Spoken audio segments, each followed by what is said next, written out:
Ice cream પાર્લરમાં મળે એકદમ એવો આઈસ્ક્રીમ આજે આપણે ઘરે બનાવીશું. નથી એમાં વ્હીપિંગ ક્રીમ કે નથી એમાં ફ્રેશ ક્રીમ, નથી કોઈ પણ પ્રકારના કેમિકલ, છતાં પણ આઈસ્ક્રીમ એકદમ ક્રીમી અને એકદમ સોફ્ટ બનશે. ચેનલ પર નવા હો અને તમે મારી ચેનલને સબસ્ક્રાઇબ ન કરી હોય તો સૌને વિનંતી છે કે જલ્દીથી સબસ્ક્રાઇબ કરી લેજો. રેસીપી પસંદ આવે તો રેસીપીને લાઈક, કોમેન્ટ અને શેર જરૂરથી કરજો. તો ચાલો એકદમ સોફ્ટ આઈસ્ક્રીમ બનાવવાનું શરૂ કરીએ. આઈસ્ક્રીમ બનાવવા માટે મેં અહીંયા એક જાડા તળિયાવાળી કઢાઈ લઈ લીધી છે અને એમાં 1.5 લીટર જેટલું દૂધ લીધું છે. ફૂલ ક્રીમ એટલે કે મલાઈ સાથેનું દૂધ લીધું છે, જેથી આઈસ્ક્રીમ એકદમ સરસ તૈયાર થશે. આ ઠંડા દૂધમાંથી અડધી વાટકી જેટલું દૂધ આપણે કાઢી લઈશું અને દૂધને એક ઉભરો આવે ત્યાં સુધી આપણે તેને ગરમ થવા માટે મૂકી દઈશું.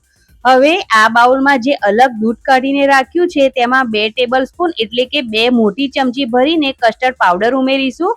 કસ્ટર્ડ પાવડર ઠંડા દૂધમાં ઉમેરવાનો, જેથી એ દૂધમાં એકદમ સરસ રીતે મિક્સ થઈ જશે.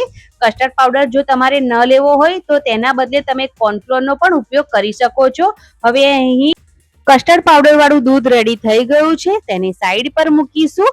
હવે અહીં મેં લીધી છે 3 બ્રેડની સ્લાઇસ.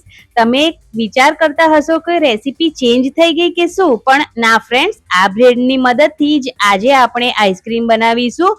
બ્રેડનો ઉપયોગ કરતા પહેલા તેની કિનારીઓ કાઢી નાખીશું અને કિનારીઓ કાઢીને 3 બ્રેડને રેડી કરી તેને આપણે સાઈડ પર મૂકીશું.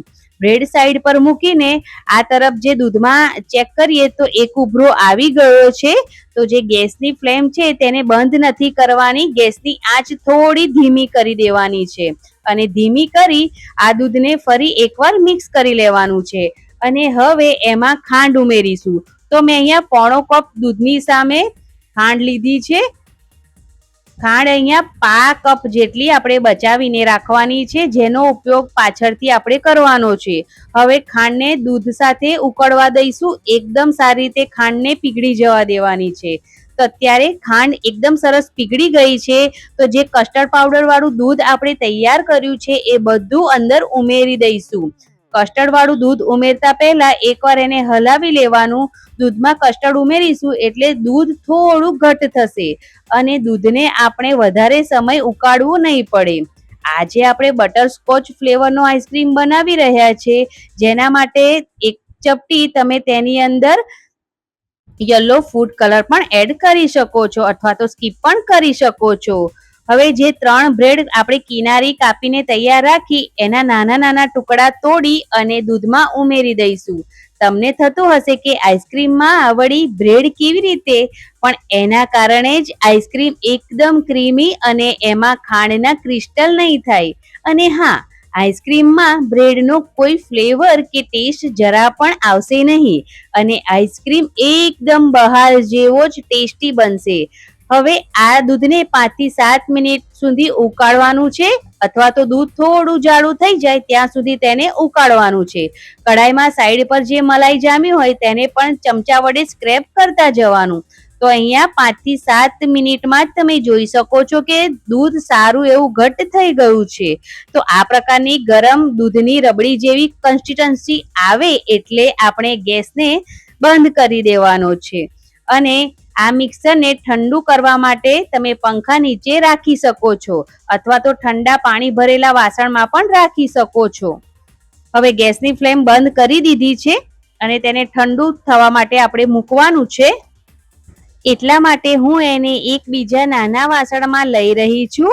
હવે આ દૂધને 2 થી 3 કલાક માટે આપણે ફ્રીઝરમાં મૂકી દઈશું. તો આ રીતે ઢાંકણ ઢાંકી અને દૂધને આપણે ફ્રીઝરમાં મૂકી દઈશું. હવે બટરસ્કોચ આઈસ્ક્રીમમાં ઉમેરવામાં આવતું એક કેરેલ તૈયાર કરીએ. તો એના માટે જે 5 કપ જેટલી ખાંડ આપણે બચાવીને રાખી હતી એને એક પેનમાં લઈ લઈશું. ખાંડનું કેરેમલ બનાવવાનું છે માટે એમાં બીજું કશું જ ઉમેરવાનું નથી. થોડી જ વારમાં તમે જોશો કે ખાંડ ધીમે ધીમે પીકળવા માંડશે અને આ પ્રોસેસ કરતી વખતે ગેસની ફ્લેમ એકદમ સ્લો રાખવાની છે, જેથી કેરેમલ બળી નહીં જાય. થોડું થોડું મિક્સ કરતા રહેવાનું છે તેને, જેથી એક સરખું કેરેમલ તૈયાર થાય, બધી ખાંડ પીગળી જાય એટલે એમાં હાફ ટીસ્પૂન જેટલું બટર ઉમેરીશું. બટરસ્કોચ આઈસ્ક્રીમ છે તો બટર તો ઉમેરવું જ પડશે. હવે બટર અને ખાંડનું કેરેમલ એકદમ સરસ રીતે મિક્સ કરી લઈશું. બટરમાં થોડો પાણીનો ભાગ હોય છે તો ફરીથી એને 1 થી 2 મિનિટ સુધી આપણે ચલાવી લઈશું અને એકદમ સારી રીતે બટર પણ મેલ્ટ થઈ જાય એટલે મેં અહીંયા થોડા બદામ અને કાજુના ટુકડા લીધા છે. તો આ કાજુ બદામને કેરેમલથી કોટ કરી દઈશું અને તરત જ એને ગેસ પરથી ઉતારી લઈશું અને તેલથી ગ્રીસ કરેલી પ્લેટમાં રેડી દઈશું. એના બદલે તમે એને બટર પેપરમાં પણ લઈ શકો છો. હવે આ કેરેમલને એકદમ ઠંડુ થવા દઈશું 8 થી 10 મિનિટ માટે. 8 થી 10 મિનિટમાં કેરેમલ એકદમ સરસ ઠંડુ થઈ જશે. તો અત્યારે 8 મિનિટ જેટલો ટાઈમ થઈ ગયો છે અને કેરેમલ એકદમ સરસ ઠંડુ થાય ત્યાર પછી તેને કોઈ ચપ્પુ અથવા ચમચીની મદદથી ઉખાડી લઈશું તો એ ખૂબ જ સરળતાથી ઉખડી જાય છે. આ રીતે થઈ જાય ત્યાર પછી એમાંથી આપણે નાના નાના ટુકડા કરી લેવાના છે અને તેને દસ્તા વડે છૂંદી લેવાના છે. વધારે નાના ટુકડા કરી લેવાના. પ્લેટમાં ટુકડા કરતા ના ફાવે તો ખલની મદદથી તેના ટુકડા કરી લેવાના અને આ પ્રકારે એકદમ સરસ નાના નાના ટુકડા કરી અને રેડી કરી લેવાનું છે.